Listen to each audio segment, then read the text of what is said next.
Welcome to the Pivot Experience podcast, where leadership transformation isn't just a concept, it's a journey we take together. This is where real leaders share real stories about the moments that changed everything.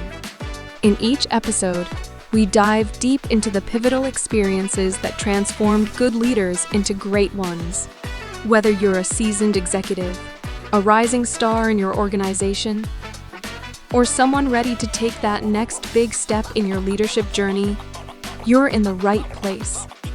Get ready to learn, grow, and maybe even find that spark that ignites your own leadership pivot. This is the Pivot Experience podcast, where your next breakthrough starts here. 2, 1. What's up and what's happening, TPE family? We're back with another episode of the Pivot Experience podcast, where our aim and goal is to help leaders pivot into their next. My name is Alex Hill, and I've had the joy and the pleasure of working for the world's most caring brand for the last 23 years. And here at TPE, we enjoy just networking and understanding the stories of other great dynamic leaders, because we believe everyone's story has something valued that we can add to our own and we can grow from. And today is no different. I have a very special guest on the line today. I'm always on LinkedIn. I'm always looking around, trying to see if there's anybody who I can start to learn from, or I can start to just glean information from, and somehow, some way, me and this gentleman, this young man, we crossed paths, and we got on each other's calendar. We found some time to make some things happen. I am talking about none other than Jamie Schwartzman. We have Jamie Schwartzman on the line with us today. How are you doing, Jamie? I'm doing great. Thanks so much for having me. And that's quite an intro. I feel honored. Oh, awesome. Well, and so Jamie, I want to enlighten myself and for you to enlighten the audience. Give us your elevator pitch. Who is Jamie? What's Jamie is about, and what's your story? Okay, cool. I'm a brand strategist. So what we do is we have a studio in Los Angeles. And I call us a studio. I really don't even think of us as an agency, because we focus specifically on brand and brand identity. And brand identity is not just your logo. It's not graphic design. We're coming up with meaning. We're coming up with story. We develop who are you as a brand. Excellent, and I think that, and I'm excited for this conversation, because I think there are some discrepancies in thought as people define themselves. I think you kind of alluded to it. Everyone looks at the logo. Everyone looks at what my color scheme is as their brand, and when we know that's not the case. And so I'm very excited about the conversation that we're going to have today, as you can maybe help us distinguish between what's marketing, what's copy versus what your brand is. And so I guess talk to us. How did you get started in this business? Well, it's interesting. I come to it from a fine arts background. So I started, at UCLA. I got my undergrad in design, master's in fine arts, and I'm planning to be an artist. But I just found the business of art wasn't the business I wanted to be in. So I found then working in design and working with people to kind of help translate their visions into something that could be seen and understood was where I found a spot. I decided, it's funny when I'm a little older now, so thank you for calling me a young man. But I remember meeting with my mentor at around age 40. And he said, "Hey, Jamie, just make sure that by the time you're 50, you're an expert in something." And I thought about it and I said, okay, I'm going to be an expert in branding. And so I've been talking about branding for a long time. I think branding has been misunderstood. It's understood better now than it was in the past. But the way I look at it is, you got your offer, you're trying to get to a transaction. So the connection from the offer to the transaction, I see, goes through 3 different spheres. And I think of it like this Venn diagram with these spheres that are intersecting, because the lines between them are not clear. But it goes branding, marketing, sales. Okay, so branding in a lot of ways is sort of pre-marketing, figuring out who you are, how are you different, what's unique about you, what are the things that are going to make somebody fall in love with what your offer is, right? And I would say that branding and marketing, well, let's continue the chain, right? So you have branding, figuring out who you are, what you are, so that marketing can generate leads that are more likely to close and that are a better fit for you, because you've done a good job of expressing who you are and what you are. and maybe what you aren't, which then allows sales to do a better job in converting those leads into transactions. So those are the chains. I think typically the way companies do this is they budget a heck of a lot for sales. They put a little bit in there for marketing, and maybe for branding, hire a graphic designer. It isn't the best use of resources because marketing is going to be generating a lot of leads that might not be likely to close. That's overwhelming the sales team with needless cycles. So a little bit of additional budget with somebody smart in branding can make a big difference in marketing and make an even bigger difference in sales. No, I love how you drew that out for us. And if you were not following along with what my friend Jamie was here, he just kind of gave us a micro class and what it means to look at branding. But I want to take a step back, and as I understand it, you are the chief creative strategist of Flux Branding, correct? And Yeah. so maybe can you talk about where you started? Maybe I don't know if you might have started out in that position day one, but how did you climb and ascend to this level? Where did you start at, and then what were the Well, building blocks to get you to where you're at today? it's an interesting story. So I mentioned, I'm in art school. I go into art school. I started to design product. I designed some architectural products in the studios at UCLA. I showed it to a couple of people. They started buying them. Next thing you know, I've got my own manufacturing facility. I'm making product. I'm selling them to Home Depot. I'm selling them all around the country. We have a pretty big going concern. I've got employees. And I kind of became the marketing guy, designing the product, designing the packaging, showrooms, displays, all the things that made the brand cool, right? And that's how I got into branding. I sold that company in way back in the 80s. Started working for some .coms, got up to speed on tech, and then just sort of decided I didn't want to work for anybody again. So I started my own studio in Los Angeles in the year 2000, and we've been doing brand ever since. So we've done hundreds of brands in all types of different categories. We do a lot of real estate. We do a lot of insurance. We do automotive. We do a lot of food.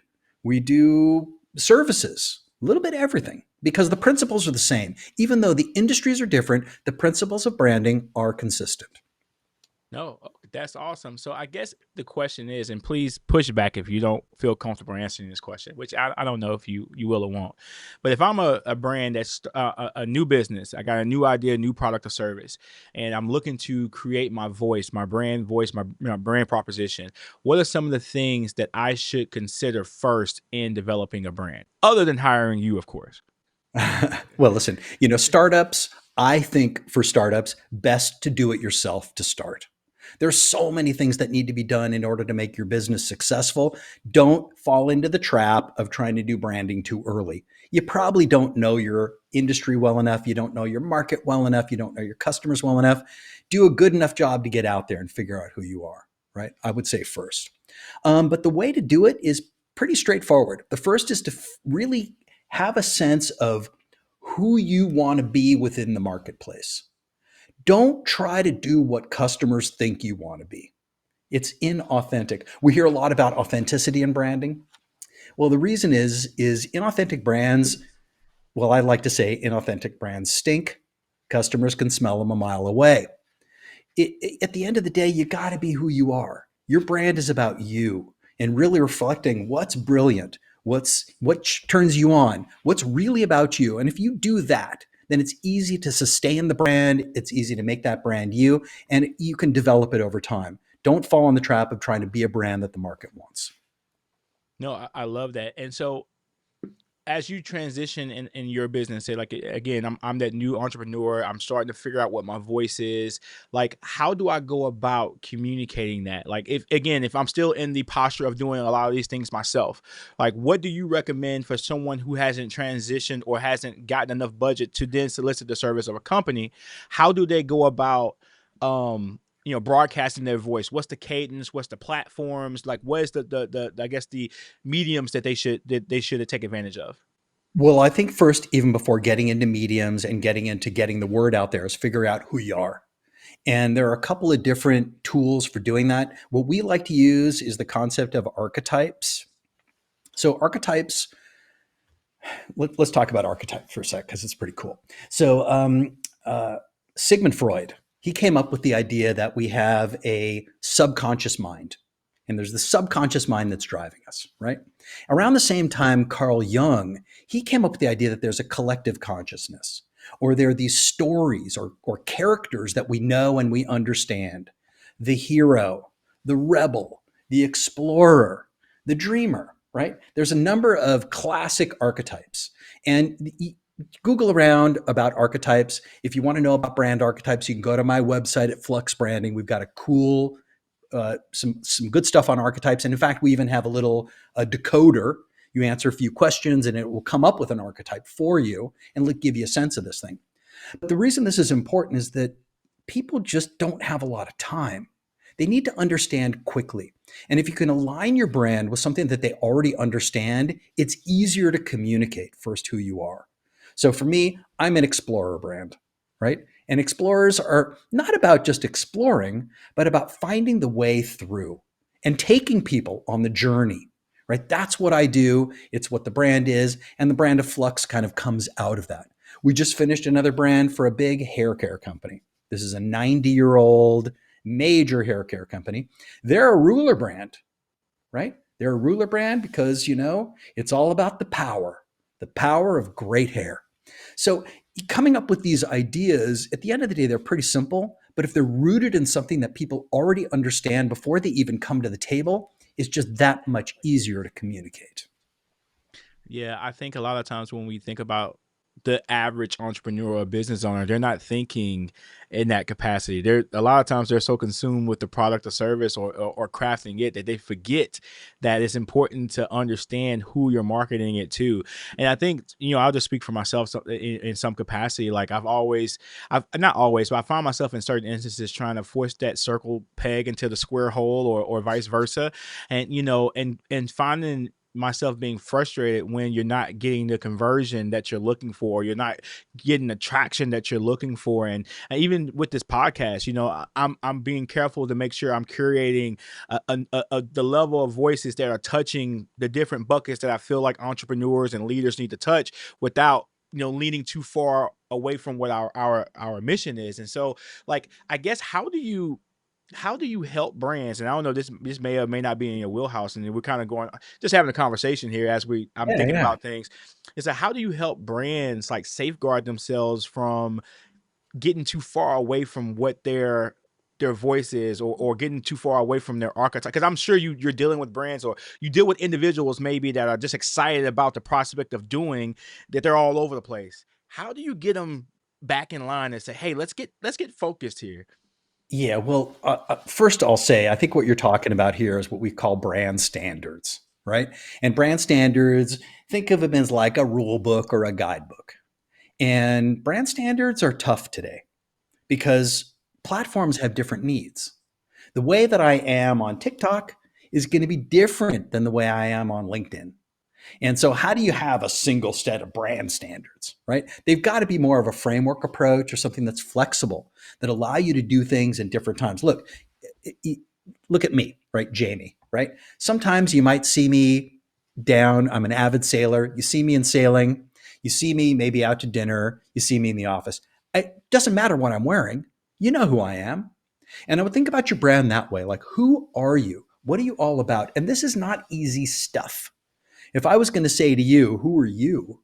You might take a couple of years going to therapy, going to groups, transformational programs to try to figure out who you are. So just this is the hard stuff. It's really fun stuff. It's almost spiritual, quite frankly, because if you think about who we are, my identity, there's a spirit there beyond it and deep into it. So I look at it kind of that way. So now you're talking about how do you keep things from kind of like going all over the place? So what we do is we start by writing something. We call it a brand platform. Think of it as like the Bible. And I think in the old days, this would be like a mission and a vision statement kind of thing, right? But the way we do it now is a little different. So we write out, what are our core values? What do we believe? What is the way for us? And I will tell you, anybody who ever comes to work at Flux Branding, we always have the core values chat, right? To make sure that we're all aligned and we all believe the same stuff. And they're all easy stuff, but it's what we've decided is important to us. Then on the flip side, we do brand promises. And brand promises are kind of like, what do we make sure that we deliver with every engagement that we do? I think these would be, in the old days, maybe called the universal selling principles, right? The brand promises. But I try to make them easy. And oh, and that's another thing too. Like, keep the language simple, keep it short. These don't have to be long, drawn out documents. But doing something that is short takes more time, right? I got to write 10,000 words to get down to, 100, and to get down to 4, and ultimately to try to get it down to 1 word, maybe 2 words. That's what it is. So we write a brand platform. It's a poetic piece. We end up doing a lot of sort of workshopping around that too, to make it's not just about writing it, because the brand is not the brand standards manual. The brand is the people. It's you. So it's got that, and that's why I say the brand's got to be authentic. It's got to feel right. It's got to be, what you're all about. So I would say be authentic, celebrate what you're really all about. That's the key. No, I love that. And so I kind of want to shift gears a little bit. When did you say Hmm. you started Flux? Was it 2000? Yeah, we incorporated in 2000. 2000. So this is a 25. So congratulations. Let's take a Thank you. pause and absorb that. So you've been in business for 25 years. And so Yep. I'm assuming this is beyond just you, right? You have a team, you have staff, you have.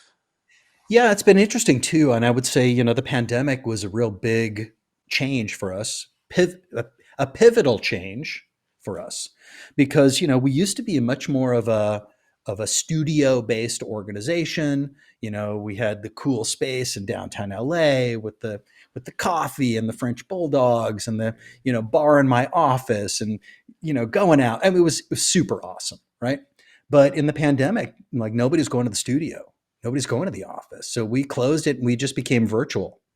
And with going virtual, it really was a big change in how we had to operate. So we've actually been able to make our core team smaller since then. We work with a bench of cool people that don't want full-time jobs. They're creatives. They like to work on the right projects. And so I would say it's almost more of the Hollywood model where, new client comes together, we build a team of cool people that are the right people for that project. And that's how we organize that way. And then my staff is pretty much project managers, account managers, accounting, and creative strategy. So what do you feel like has been the secret sauce for you to keeping all of those people together? Because here's the thing that I think about. Hmm. Working with creatives, though it may not be difficult, it can be challenging because I think every creative comes to the table with their own set of ideas and how they feel about how things ought to go. So how do you manage the creative personalities? And I might be throwing a curveball and I apologize for that, but how do you manage the creative personalities? Because I get it. Like I guess in my brain, I'm half and half. I do my own graphics. I do my own stuff. I do my own media. So I am a creative in some regard, but I do have this administrative footing and that keeps me there. But I know some creatives that administrative thing may not even be on their radar. And so how do you manage those types of people? Well, we just try to set really clear expectations when we're coming out in the beginning. We have a platform that we use that sort of manages all of our product projects. We have clear timelines. Of course, we come in with clear timelines. Rarely does the client respect those timelines. They want it so fast. We'll put together an aggressive timeline, and then we're constantly reshuffling the deck, constantly reprioritizing as we need to, because just there are multiple priorities that the client has, and they're managing a lot of different things. But a big part of it too is, I'd say, like we spend a lot of time in Zoom. It's surprisingly good. I think it's a lot better if we're in the same room together. Don't get me wrong. But compared to just being on the phone, being like this, we spend a lot of time like this, and it works. It works okay. Everybody has a front row seat. I would say the other thing that's been really helpful is transcription services. Using AI to analyze conversations has really been helpful for us. So, we're adapting and pivoting best we can, but we still got to get together sometimes. Yeah, no, I agree. So I guess what are some of those top qualities that you're looking for when you're putting together that team for a particular project? Like I know that you mentioned that every project may have a different texture, a different feel. They might require a different creative, and you have your standard number of people that you're working with. But what are some of those core principles that you say that person aligns with me, no matter what the level of the project is? What are some of those core values that you're looking for in the people that you're looking to work for Flux?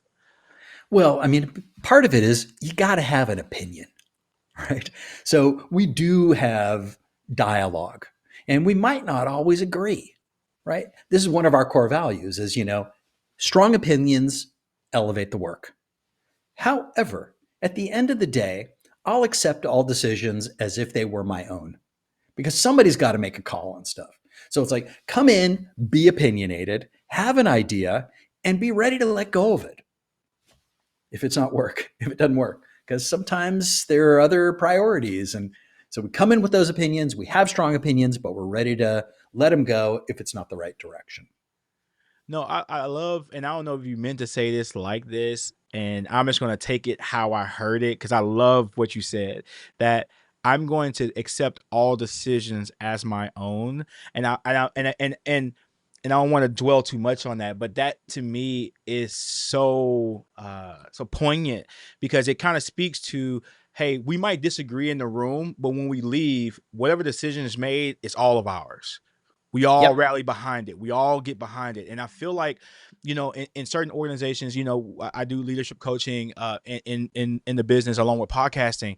And I feel like that's one of the most like missed concepts that a lot of teams and businesses have. Like, sure, if it's my job to come up with the decision, great. If you have a great idea and I endorse it, like everybody has to get behind it in order for us to be successful. So I absolutely love that. What It's are some important too in branding. In branding, right? I don't think that branding is really a democratic process. Branding is really top down. And it really is important that leadership take a strong stand, be heavily involved in it early on, come in and have opinions and make decisions and stick with them. And it's funny, when we do brands, we do a lot of naming of companies too. Naming is really hard because everybody wants a name to do everything. And in a lot of cases, it'll feel like a compromise. We finally decide on a name and they just compromise on the name. But then 60 days later, that name was not a compromise at all. They're so excited about the new name. So I think it takes time for this stuff to digest. And one of the reasons that branding can't go fast. I think you've got to be able to internalize this stuff. You really got to live with it for a while. I think of it like getting a new pair of shoes, right? New pair of shoes. You can try these shoes on. You'd be like, I don't know how they feel. You walk in them for a while, and then all of a sudden the shoes break in, right? Did the shoes really break in, or did you break into the shoes? Right. Right. No, I love that. No, I definitely think, this is reminiscent of a conversation that I recently had with another coach. And we were talking about Mm. just how are you what's the goal for your coaching? It's like we want to reverse engineer what you want to feel like, what you want to be. And that process takes a while. I think a lot of people think, especially like high performing leaders, high performing entrepreneurs, they might think that, hey, I know exactly what it is that I want to be. But until they really sit with themselves and sit with these ideas and sit with these questions and sit with, what is my brand representing, they don't come to those conclusions. I guess I would ask, like, do you have any like stories without getting into specifics of the companies or what have you, but any stories where it started out where the individual or the team may not have been feeling what you were trying to get them to do, and then all of a sudden they had this aha moment and then it worked out for them? Well, it's funny. I would say our process is pretty collaborative coming in.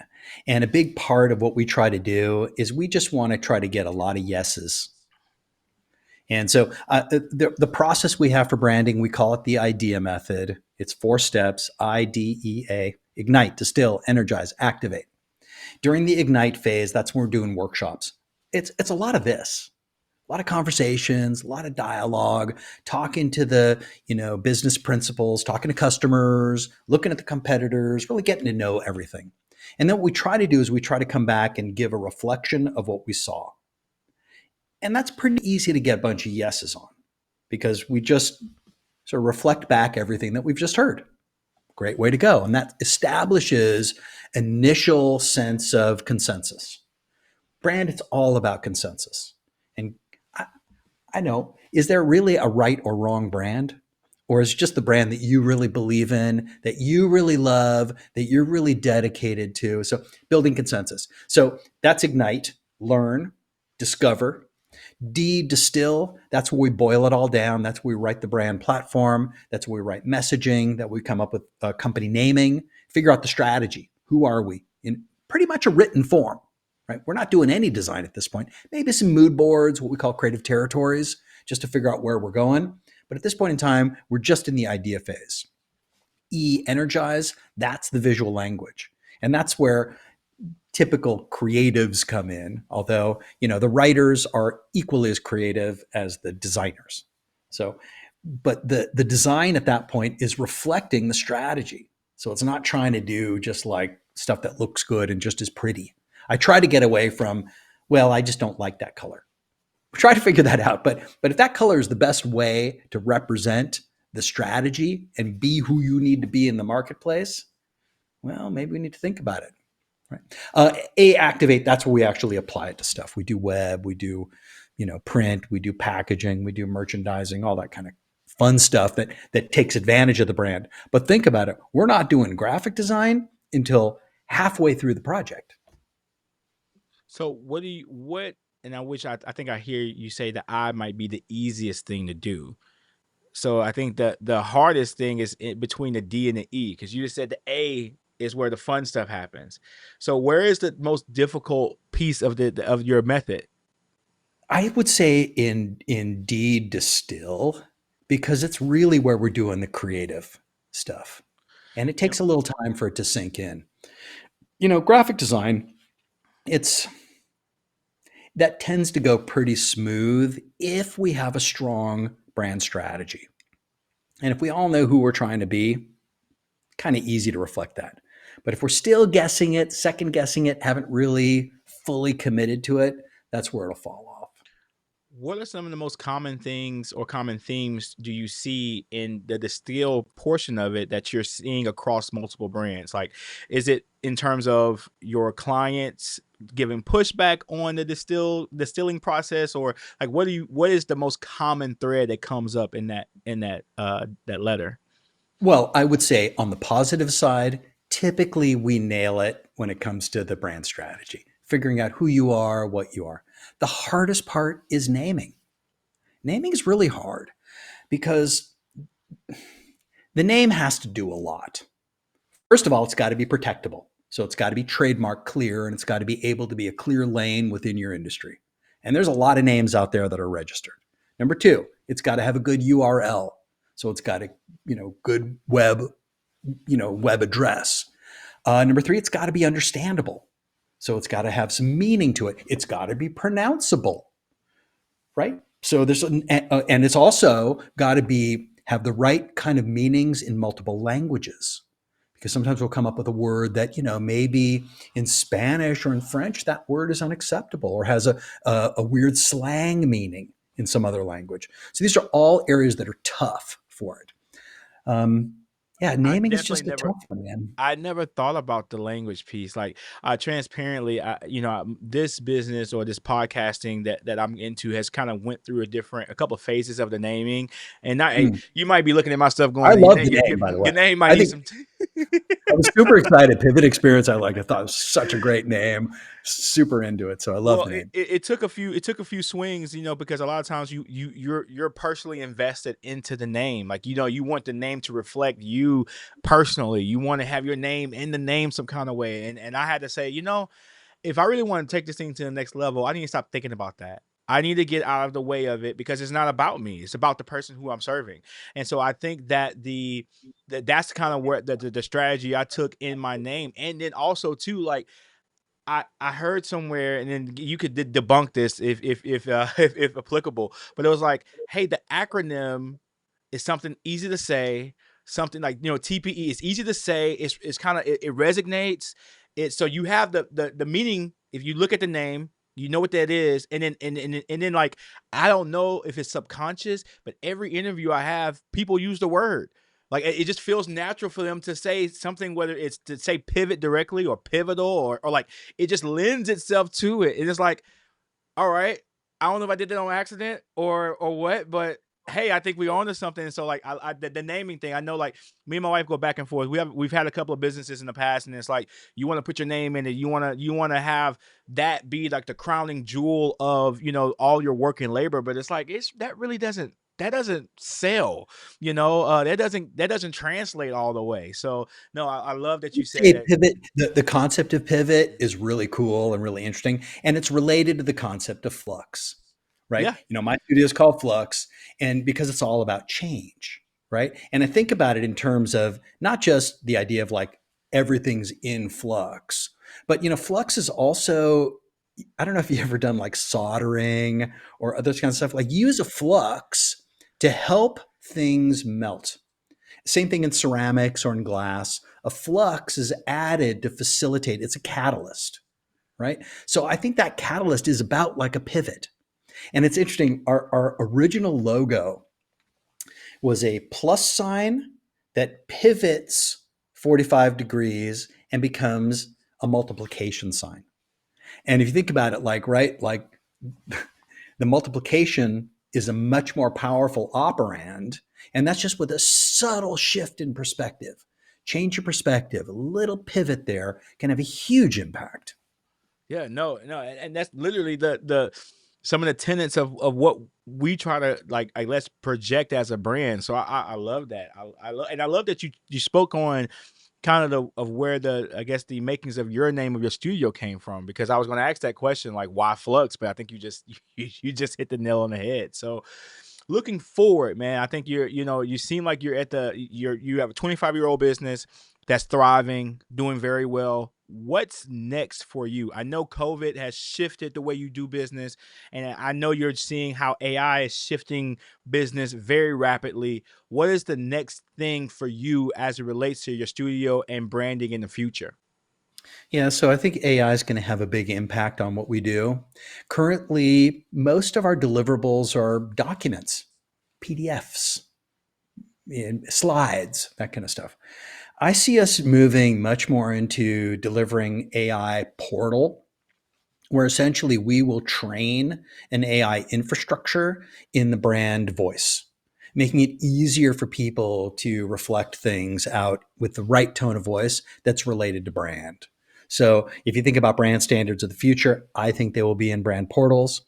Typically, when we're using brand, we're in private workspaces where we're not sharing this stuff out with the larger language models. They're privileged information that's about our clients that are living in separate different workspaces. And I think that all businesses will have their own trained AI voice to help them write stuff and deliver stuff. That's number one. Number two is in the area of brand standards.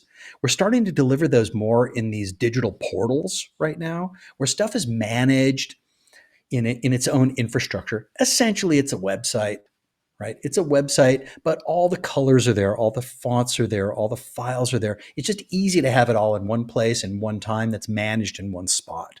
So those two things are big, big impact for us right now. Awesome, awesome. Well, Jamie, now we're coming up on time for a segment that I like to have for guests, and hopefully you have a little time for me. This Hmm. shouldn't take too long. It's definitely not going to pass us our predetermined time, but it's called Tug-of-war, where I'm going to give you a set of words, which I've already know some of these answers. You've already answered some of these questions, but I'm going to ask them anyway.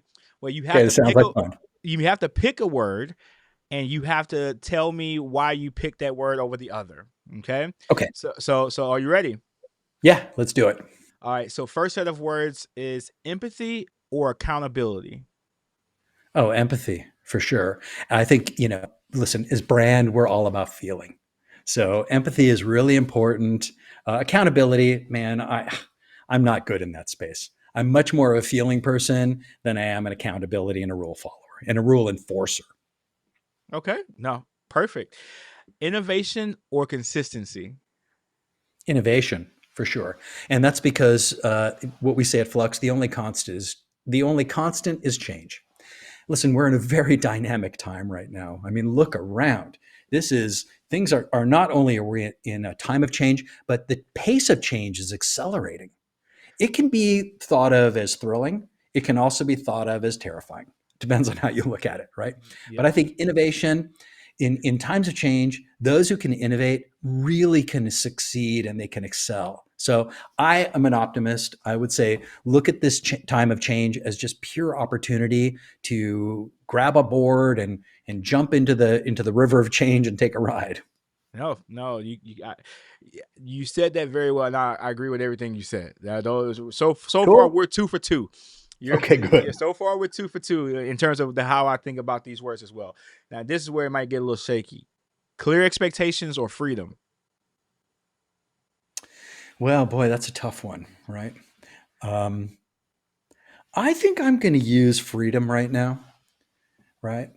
Because sometimes what I think I want or what people think they want isn't actually what works. I was just with a client prior to this, and they're dealing. This is a client, large client. They're in the insurance category, and there's been some big changes in their marketplace, and they need to execute a campaign very quickly. And just coming up with the right messaging for that campaign has been difficult because we'll meet up, we'll do workshopping. It's pretty clear what we're going to do. We write it out, exactly what we talked about. We put it on the table. This doesn't work right. So sometimes what we think in our minds just isn't really what works. Got to see it, got to work it out, got to put it down. So clear expectations are important. We think we know where we're going to go, but then also having the flexibility and the freedom to respond and adjust to the prevailing circumstances. And like I say, man, everything's changing so much right now that I think you got to have enough freedom to be able to be flexible. Awesome. Love that. Love that. And here's the last one. Results or relationships? I'm going to say relationships because results, they vary. And there's so many things that are out of our control with results. But the relationships are what really endure. And at the end of the day, what am I going to measure my, success on? It's the relationships and the people. I mean, I'm a people person, as you can kind of tell. And I think brand is all about people too. So, results, that's your marketing team. Your marketing team is on results, right? They've got to do that. They're really heavily measured on results. How much am I spending? How much did I make on that spend? Brand isn't that kind of thing.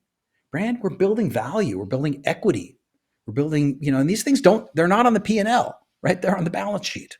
So we're building value. It's just something that occurs over time and it grows over time. So I think anyways, that's my answer for our tug of war. Thank you so much, man. So first of all, again, I want to say cheers to 25 years. Thanks, Hopefully, man. I really hopefully appreciate I can run into you again when we hit the 50 mark. We are that. golden, golden business, and hopefully we're both around in the same capacities that we currently are. If you hadn't already, can you please tell people how can they connect with you if Oh they're yeah. wanting to get interested in learning more about how your business can serve them? Would you please let us know how we do that? Yeah, well, I go to our website, fluxbranding.com, and we have a lot of really good stuff on the website. There's a lot of projects there. You can look at a lot of pretty pictures. We've done a lot of work over this period of time, and our website's pretty good. We also write a really cool essay every month on branding. And I just wrote this month's essay is a rewrite of my brand archetypes piece. It's one of the most popular posts on the web, too. If you're searching intro to brand archetypes, you'll find Flux Branding.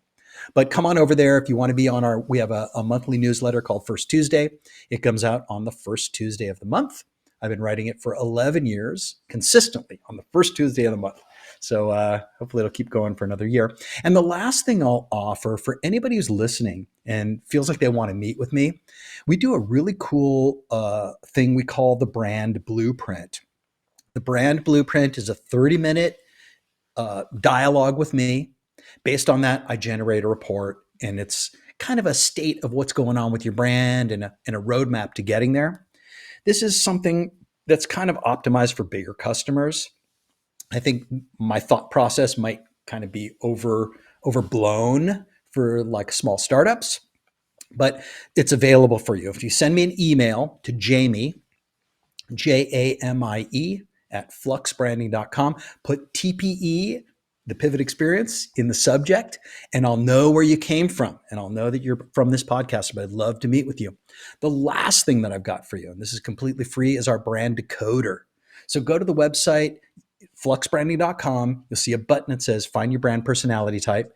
It's kind of cool. There's these 6 sliders where you can kind of decide where you are on 2 ends of the spectrum, kind of like the tug-of-war. And based on that, it will calculate a result, put in your email, we'll send you a report for free. No strings attached. Well, there you have it. At a minimum, guys, head over to the website and just see the work that these guys have done. Just while you were going through that, I went to your website and seen some of the things that you have had your hands on. And I tell you, you know what you're doing. For Thanks. sure. This was a lot of fun today. I love talking to you. Yeah. I'm so excited to be on the podcast. So thanks for having me. Oh, no, thank you so much. And TPE family, take them up on that offer. Send them that email. You heard the email. I'm going to put the email address in the show notes, in the description, for you guys to be able to take advantage of that offer. Jamie, again, thank you so much for being willing to be a part of the Pivot Experience podcast today. And until next time, TPE family, peace. Hey guys, what's up? It's your friend, Pastor John R. Adolph from the Antioch Church in Beaumont, Texas. And I just want to slip this in right quick so you'll never forget. It's all about progress over perfection here at TPE. Tap into the Pivot Experience where we help young, hungry entrepreneurs move on to the next step.